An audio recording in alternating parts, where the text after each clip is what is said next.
મારું નામ મનહરદાસ બેહરીદાસ રામાનંદી સાધુ, લાખણકાના રહેવાસી. અને મારે બજરંગદાસ બાપા દાદા થાય, મારા બાપુના કાકા. અને મારા બા હજી જીવે છે અને 102 વર્ષની ઉંમર છે. ગોદાવરીબેન બેહરીદાસ અને મારો દીકરો રામદાસ મનહરદાસ મારી બાજુમાં છે. આ હનુમાનજીની સ્થાપના અમારા વડવાએ કરેલી. ઓછામાં ઓછા 350 વર્ષ થયેલા. અને બાપા આ હનુમાનજીની પૂજા કરતા. અને એના બાપુ હીરાદાસ બાપુ, એના બાપુ લક્ષ્મણદાસ બાપુ. આ લક્ષ્મણદાસ બાપુએ આ હનુમાનજી સ્થાપના કરેલી. અમારા બારોટના ચોપડામાં આ લખાણ હતું. આ શરમ પાદુકા છે બાપાની, અને એ પાદુકા બગડાને આવેલી બાપા દેવથી એ વખતે. અને શરમ પાદુકા, એક લોટો, બાપુના ફૂલ, અને અહીંયા બાપાની હનુમાનજીની સાનિધ્યમાં એમની સ્થાપના કરેલી છે. આજથી લગભગ 42 થી 43 વર્ષ ઇતિહાસ. બાપાનો ઇતિહાસ રાજસ્થાનની અંદર મેવાડની અંદર મેવાસા ગામ, ત્યાંથી આરતીદાસ બાપુ અહીંયા આવેલા. અહીંયા એટલે વલભીપુર. બાપુ વલભીપુર રોકાણેલા. પછી એને થોડુંક સિટી હતું એવું ફાવ્યું એટલે અહીંયા લાખણકા આવ્યા. આરતીદાસ બાપુના દીકરા લક્ષ્મણદાસ બાપુ, અને લક્ષ્મણદાસ બાપુના દીકરા હીરાદાસ બાપુ, અને હીરાદાસ બાપુના દીકરા બજરંગદાસ બાપુ. અને બાપાનો ઇતિહાસ, બાપાએ આ જગ્યાએ બધું અહીં રહેલા. અને એ સમયની અંદર અમારે આપણે યોધ્યાથી જમાયત આવી એ લાખણકા. અને જમાયતમાં 10-15 સાધુ હતા. અને અહીંયા રોકાણા, ગામની પાદર અઠવાડિયું રોકાણા. પછી એને એમ થયું કે બાપુની પાસે જાતા આવી. અને એ વખતે હીરાદાસ બાપુ આ ગામના મુખી હતા.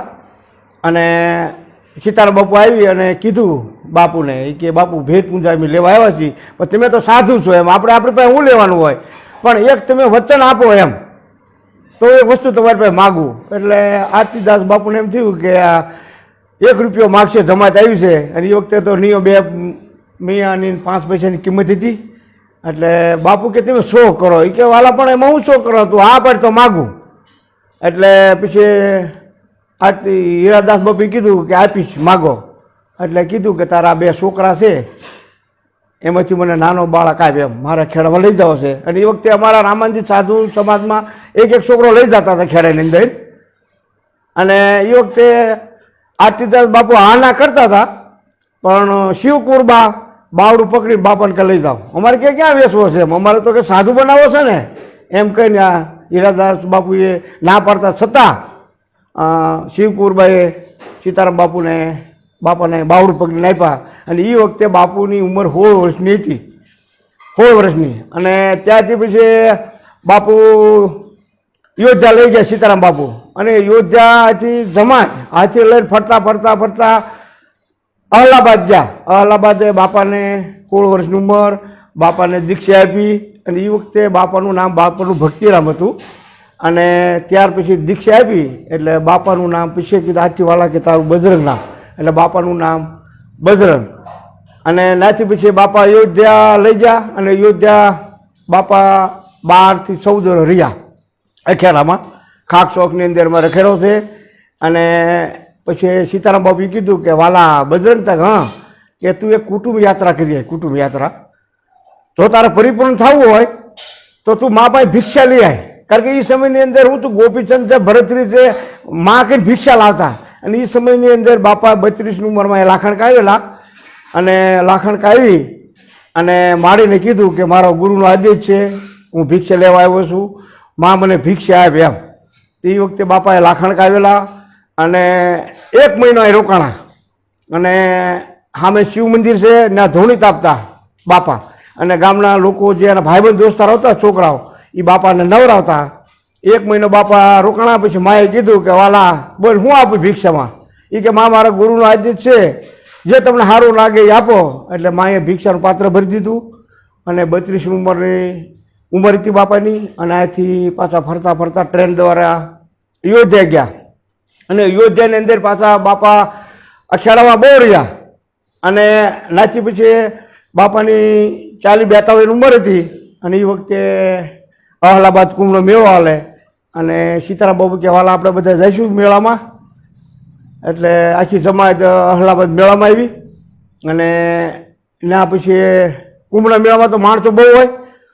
પછી બાપાએ કીધું, એના ગુરુ આવ્યા હતા સીતારામ બાપુ, અને સીતારામ બાપુએ કીધું કે બાપુ આ બધા સાધુ સંતો છે, આ બધા મોટા મોટા મહાત્માઓ છે, રસોઈ આપે તો આપણે કે ન આપીએ કેવી? એટલે સીતારામ બાપુ કે વાલા આપણું કામ નહીં, આપણે તો નાના બાવા કહેવાય એમ કહી તો બાપા બેસી ગયા. ફરીને બરંદા બાપુ બોલ્યા તો બાપાએ કે ધ્યાન નથી. ત્રીજી વાર જ્યારે બાપા બોલ્યા એટલે સીતારામ બાપુએ કીધું ઓલા મહાત્માઓ હતા એટલે કે ઊભા થાવ કે આ બજરંગદાસને કે રસોઈ દેવી છે એ વાત કરી. એટલે 2-3 મહાત્માઓ દિગંબર હતા એ ગયા ઓફિસમાં ના વાત કરી કે ભાઈ અમારા રાવટીમાં આવો અને અમારે કે રસોઈ આપી છે એમ. એટલે એવડે લોકો દાંત કાઢે એમને એમ કે આવું થોડું હોય એમ કે કપડાં જો આ સાધુએ કોઈ પહેર્યા નથી અને રસોઈની વાત કરે, પણ સતાઈને એમ થયું કે આ તો મહાત્મા છે એમ કહે. અને એ લોકો 2-4 જણા અખેડામાં આવ્યા ને અને રાવટીભાઈ બેઠા. અને પછી સીતારામ બાપુએ કીધું એના ગુરુએ એ કે બજરંગદાસ આ આવ્યા છે તું જવાબ આપ. એટલે બાપાએ કીધું વાલા આપણે આ કુંભમાં એમ કે જમણવાર કેટલો પૈસો દેવો પડે એમ. એટલે એ લોકોએ કીધું કે બાપુ આ તમે આટલા પૈસા એમાં જમા કરાવો અમુક એ જમે એ સમયની અંદર, એમાં પારિવારને જાહેર નાખવાની હોય, કૂતરા રોટલા નાખવાના હોય, સાધુને બધી ભેટ પૂજા પાકી રસોઈ, એમ કે આટલા પૈસા જમા કરાવો. એટલે એ વખતે બાપા તો દિગંબર હતા પણ બાપા એક લાલ જોડી અને છીપો રાખતા એ સમયની અંદર. અને બરંદાસ બાપા એ જોડી લઈ અને જોડી ઠલવી અને એ સમયની અંદર બાપાએ આમ બંડલ કાઢ્યા એમ ઢગલો કર્યો. પછી કીધું ટ્રસ્ટીવાળાને કે વાલા અમે તમારા પૈસા જે રસ્તે થાય લઈ લો અને બીજા પીડ્યા રહેવા દો. એટલે સીતારામ બાપુને ખ્યાલ આવી ગયો કે ઓહો આ તો સારું સીધું પામી ગયો એમ. પછી બીજા દિવસે પાછું ટ્રસ્ટીઓ ભેગા થયા અને વાત કરી એ કે ભાઈ આવતીકાલની રસોઈ એમ કે બજરંગદાસ ગુરુ સીતારામ બાપુ ખાક શોખ અયોધ્યાના મહંતની કાળ રસોઈ છે.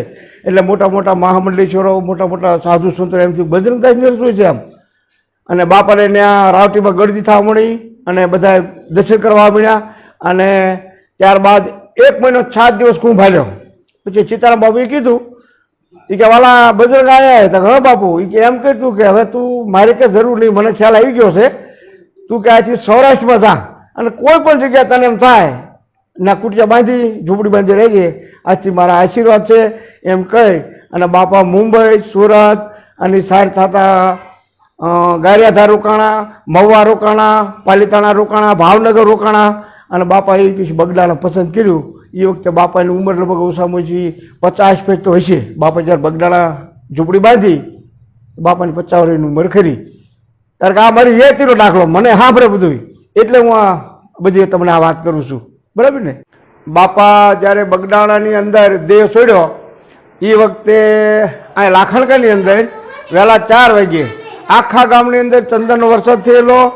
અને ત્યાર ઉપરાંત અમારું રામજી મંદિર ગામમાં હતું પણ છતાંય એ વખતે આ લાખણકાની જગ્યા ઉપર ઝાલ, નગારું, ટોકરા વાગેલા અને ગામના બધા લોકો આવી અને મારા બાપુને જગાડ્યા અને કીધું કે બાપુ એ ગામમાં રામજી મંદિર પેલા આયા કેમ તમે આરતી કરો છો?